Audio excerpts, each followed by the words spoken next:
অহা 8 ছেপ্টেম্বৰত নুমলীগড়ৰ 2G ইথানল অৰ্থাৎ বাঁহৰ পৰা ইথানেল বনাব বাবে প্ৰস্তুত কৰি উঠা উদ্যোগ বা কাৰখানা বা আমাৰ অনুষ্ঠানটি প্ৰধানমন্ত্ৰী নৰেন্দ্ৰ মোদী ডাঙৰীয়াই আনুষ্ঠানিকভাৱে উদ্বোধন কৰাৰ সম্ভাৱনা আছে।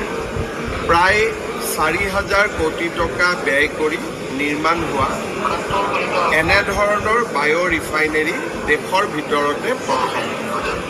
এই প্ৰয়োগটো যদি আমি সফল কৰিব পাৰোঁ তেতিয়াহ'লে অনাগত দিনত অসমত আৰু কেইবাটাও বাঁহৰ পৰা ইথানেল নিৰ্মাণ কৰি উলিয়াব পৰা আমি উদ্যোগ স্থাপন কৰিব পাৰিম।